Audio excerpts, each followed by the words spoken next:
Bom, nessa segunda parte, então, a gente vai falar um pouco dos elementos que são liberados pelo hipotálamo, da comunicação dele com a região da neurohipófise, o que a neurohipófise faz, e do lobo intermediário, que também tem um papel no controle hormonal, tá? Bom, então vamos começar falando dos fatores hipotalâmicos. Nós já vimos no vídeo passado que eles têm algumas características de secreção pulsátil, de estimular próprios receptores, estimular a glândula a crescer e a se manter. Quem são esses elementos hipotalâmicos? Então, vários núcleos do hipotálamo secretam todos esses itens aqui listados, tá?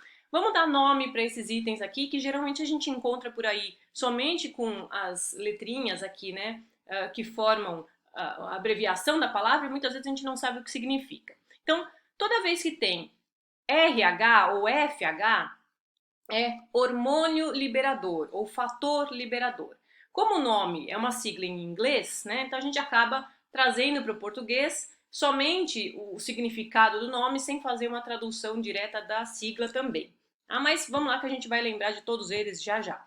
Então aqui, ó, TRH, hormônio liberador de tireotropina. Tá? Tireotropina atua na hipófise, né? O hormônio liberador de tireotropina atua na hipófise, fazendo a liberação de um outro hormônio que vai chegar até a tireoide. Tá? Então, aqui, Thyreotropic Release Hormone, só para vocês terem a ideia do nome dele em inglês.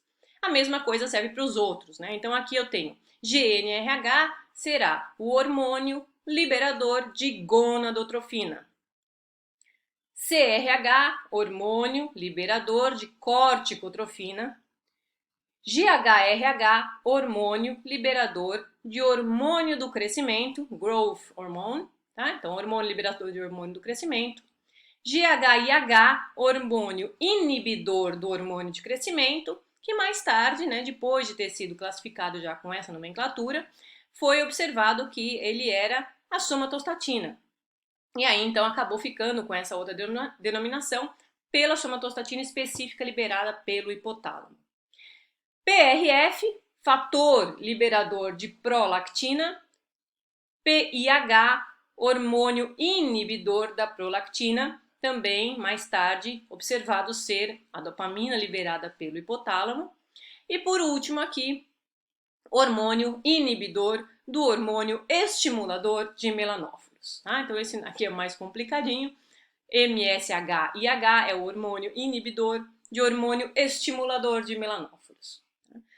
Dentre os núcleos hipotalâmicos que liberam esses fatores todos aqui, nós temos aqueles dois específicos que vão fazer a ligação direta com a neurohipófise. Então, vou passar para a neurohipófise já, e aí a gente vai falar principalmente do núcleo supraóptico e do núcleo paraventricular, que são aqueles em que o corpo celular está lá, mas o axônio vai chegar lá na neurohipófise para fazer a liberação, ok?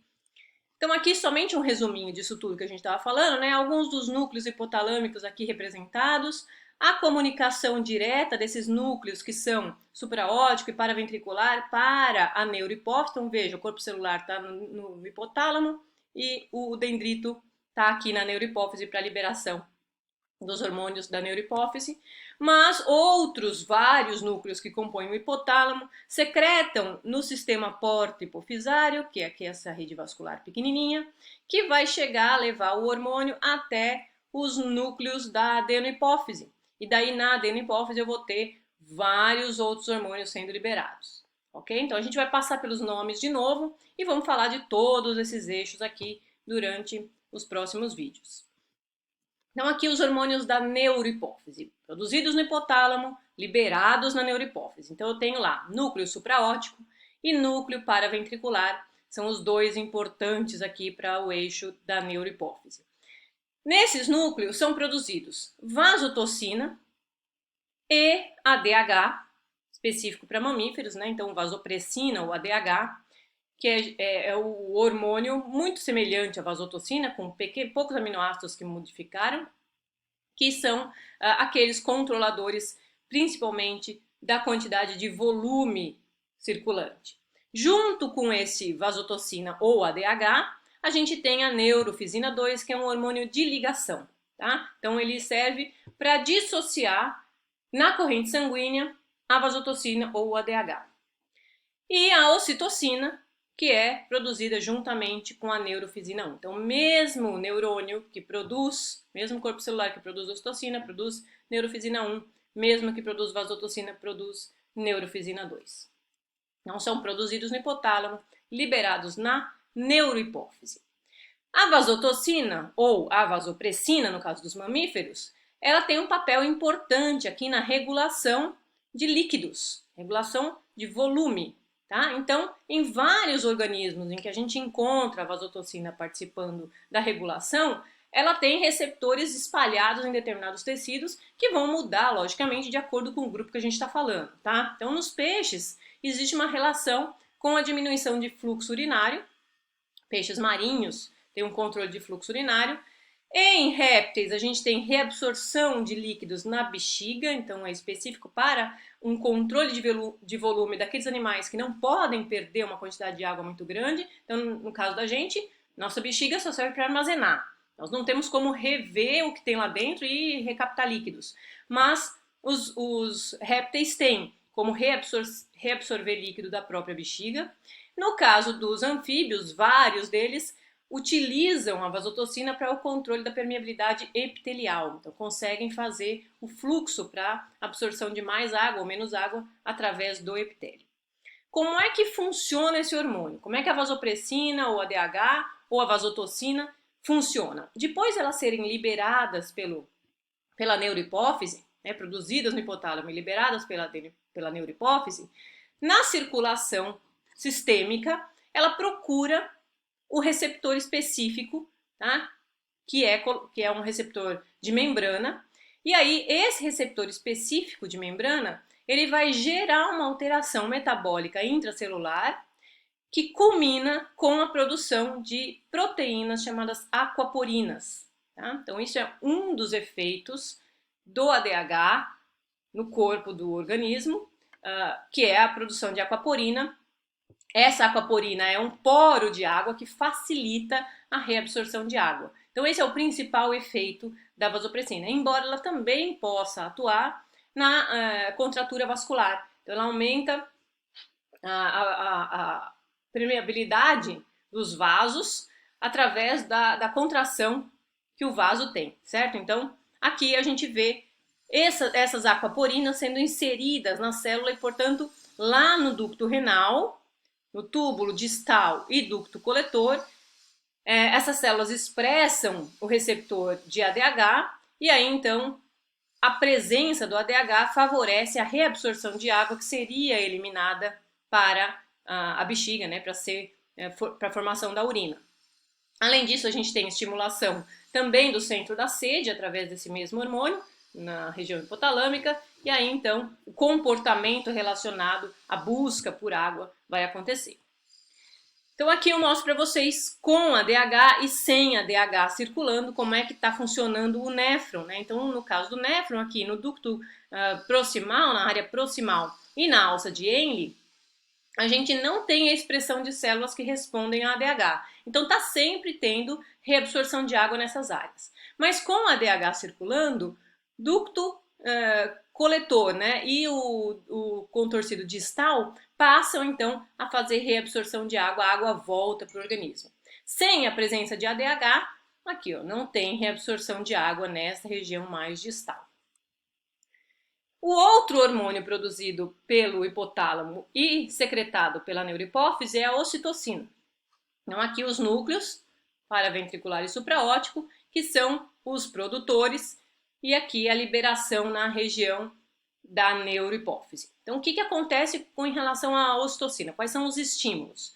O principal estímulo para a produção e liberação é a estimulação mecânica, tá? Então, estimulação mecânica de áreas como músculo uterino, né? Região mamária, músculo da região mamária, a pressão sobre esse músculo, a movimentação muscular leva à entrada via feixe espinotalâmico ascendente para a região cerebral, né? Então aqui é uma via ascendente sensorial, chegando no hipotálamo a estimulação desses núcleos aqui. A estimulação desses núcleos então provoca liberação da ocitocina no circuito sistêmico vascular. E a ocitocina, então, vai atuar de volta na região de músculo liso, fazendo com que o músculo se contraia. Dessa forma aqui, né, nesse exemplo aqui, ejeção de leite da mama. Então, a ejeção de leite ela é causada pela contração do músculo que está envolvendo o tecido mamário. Então, tá aqui, ó. Essas células estreladas aqui são as células musculares, mioepiteliais, que quando se contraem, fazem com que o conteúdo dentro ali seja espremido. Então, se essas células contêm leite, elas serão jogadas, o leite será jogado aqui nesse miolo, aqui nesse caminho, e aí vai ser expulso, né, de acordo com a sucção do filhote. Além disso, a ocitocina tem várias outras funções, ela não está só relacionada à resposta de ejeção de leite, né? Então ela tem outras funções, como por exemplo, no orgasmo masculino, contração uterina rítmica também, né? Então começa com uma estimulação do tamanho do feto dentro do útero, e aí então começa a ter a resposta via eixo espinotalâmico e de volta para a contração uterina. A gente tem evacuação de placenta, também relacionada à ocitocina, extinção de corpo lúteo a cada ciclo, né, reprodutivo, ciclo menstrual tem extinção de corpo lúteo, formação de casais monogâmicos, está relacionado também ao comportamento de manutenção de parceiro, né, ocitocina, e aí tem uma série de trabalhos sendo feitos a respeito da ocitocina nesse papel específico, a gente pode falar disso num outro momento. Bom, além dessa região da neurohipófise, nós temos uma região intermediária entre adenohipófise e neurohipófise, que é chamado lobo intermediário da hipófise, que produz o hormônio estimulador de melanócitos, MSH. Então a gente falou agora há pouco que o hipotálamo produz o hormônio inibidor do hormônio estimulador de melanócitos, melanóforos. E aí, então, aqui está esse elemento, né, o MSH. Em animais endotérmicos, o nome é realmente melanócito. Melanócito está relacionado à melanina. E em ectotérmicos, a gente tem variações dessa proteína. Então, tem os melanóforos, xantóforos, iridóforos, que ganham colorações diferentes de acordo com o tipo de proteína que compõe, tá? Então, várias colorações dadas por esses elementos conferem aos animais variabilidade, né? E aí, então, tem esse nome diferentinho aqui, dependendo da proteína. O que acontece aqui? Esses animais expressam uma quantidade maior ou menor de cor nas suas áreas corporais, de acordo com a presença desses elementos dentro da célula, dessas proteínas dentro da célula, tá? Essa proteína ela pode estar bastante agregada ou ela pode estar bastante dispersa. Então, quando o MSH atua sobre a célula, ele estimula a dispersão. E aí, então, o conteúdo da célula fica mais disperso e mais coloração aparece. Quando ele é inibido, então ele fica contraído. E aí, essa contração aqui faz com que a pigmentação fique menos aparente. Tá? Então, olha aqui. A gente tem aqui a dispersão, né, do conteúdo, e aí a célula aparece mais colorida, ou a contração do conteúdo e a célula parece menos colorida. Então aqui está agregado e aqui está disperso. E isso aqui aparece em vários organismos de maneira controlada pelo MSH e que é muito rápida de aparecer. Então a secreção desse hormônio, além da atividade diretamente relacionada com o sistema nervoso ali, faz com que o animal apareça mais pintadinho ou menos pintadinho. Ele consegue se camuflar, ele consegue responder ao ambiente, então fase reprodutiva, é uma resposta de fuga, está sendo predado, então ele responde com modificações de cor. Tá? E isso acontece em vários organismos, mas também acontece, né, com os mamíferos, porém não de forma tão rápida. Então, no caso dos mamíferos, é uma resposta à insolação, principalmente, tá? Então, como essa quantidade de pigmento, ela cobre o DNA da célula, cobre o núcleo, quanto mais agregada ela tá, mais a incidência de raios ultravioletas sobre o DNA da célula. Quanto mais dispersa ela tá, menor essa incidência.